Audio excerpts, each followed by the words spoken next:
Hello, magandang hapon mga ka-farmers. Welcome back sa ating panibagong update sa ating Galaxy Max F1. So, kung bago ka pa lang nakapanood sa ating video mga ka-farmers, please consider to subscribe and like and share my videos mga ka-farmers. And bago ang lahat mga farmers, meron tayong mga pag-usapan dito sa ngayon sa ating Galaxy Max F1. Sana po ay ito ay mararating sa kahinatnan o paruroonan, lalong-lalo na po sa manufacturer ng seeds na ito, ng East-West Seed Company. So, ang tagal-tagal na po nating nagtatanim ng ampalaya. Mula po tayo sa Mestiza F1 hanggang dumating yung Galaxy Max F1. Okay, so sana po ito po ay makarating sa East-West Seed Company. Base po sa aming na-observe na mga ka-farmers sa pagtatanim ng Galaxy Max F1 ay marami talagang bunga. Sa ngayon, tuwing tag-init mga ka-farmers, ang dami-daming mga problema na dumadapo sa ating ampalaya, maliban lang po sa napakarami niyang bunga.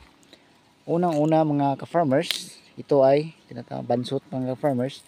Malaki yung nasa nung tawag dito mga ka-farmers.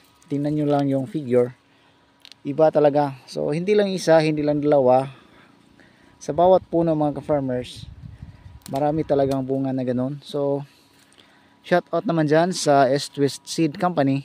Sana magawa nyo to ng paraan, dahil ang pangit talaga tingnan ng Galaxy Max sa tag-init. So hindi isa, hindi dalawa mga farmers, yung mga parang abnormal na bunga ng ating ampalaya. So naka-anim kapitong harvest na tayo mga farmers, at parami yung ating mga bunga.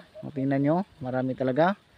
Pero number one na problem natin dito mga farmers, ito yung abnormal size ng ating ampalaya. I don't know the exact description sa bunga, pero hindi siya matuloy mga farmers at malaglag lang, malagas, so walang silbi.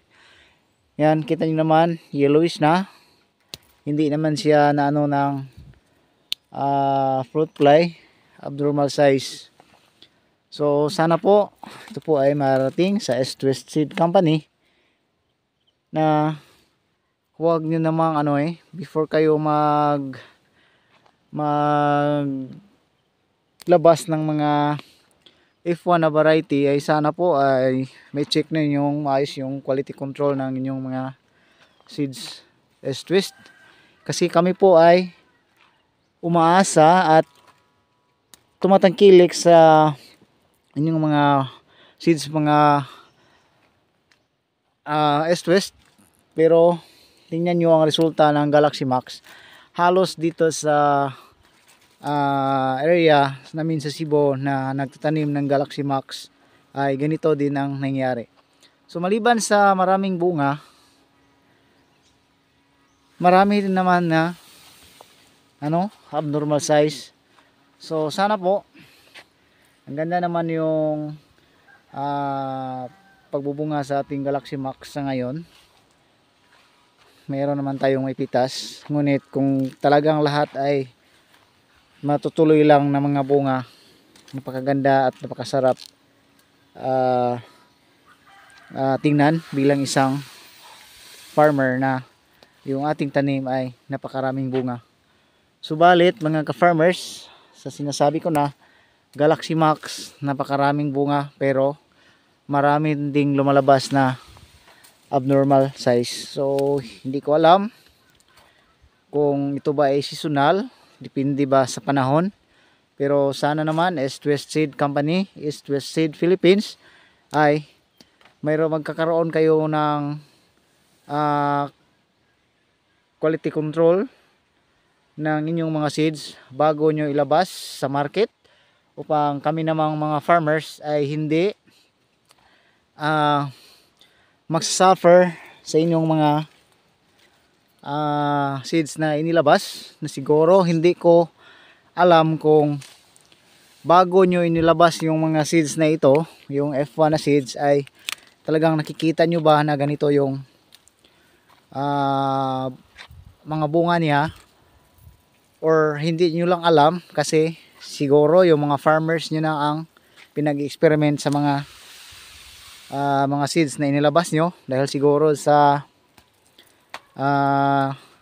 napakalakas ng order ninyo, so hindi nyo na tingnan ng maayos, at saka hindi nyo na nagawa ng quality control ng kanyang mga seeds. Wala kaming problema, wala kaming masabi sa performance ng Galaxy Max East West Seed Company, pero sayang naman yung bunga lumalabas kung hindi naman namin hindi naman mapagkakitaan. Tingnan nyo, napakadaming anong tawag dito, abnormal size siya. So hindi naman lahat, pero sana po may correct nyo ito. Ganyan, so wala na yung silbi. Wala na yung silbi kasi yung bunga ay abnormal size. Kapag lumalaki siya ay mahihinog naman siya. Sana naman po gawa nyo ng paraan upang sa ganon kaming mga farmers na tumangkilik sa inyong mga seeds, lalong lalo na po sa ampalaya, ay hindi naman kami magsasuffer ng ganon. Kahit anong ginagawa namin dito, hindi naman kami nagkulang sa pag-alaga. Talagang meron siyang lumalabas na gano'n na abnormal na bunga.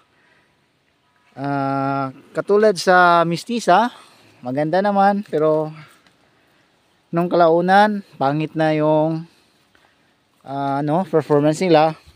Tulad naman dito sa Galaxy Max na maganda ang performance, pero yun, marami namang abnormal na lumalabas na bunga. So para sa amin hindi talaga maganda, stressed.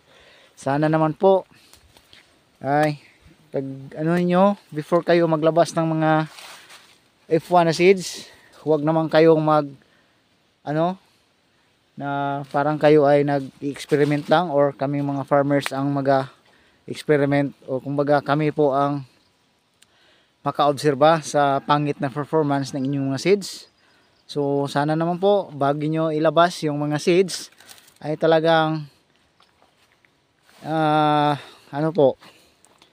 lahat ng mga problema ay nabigyan nyo na ng lunas.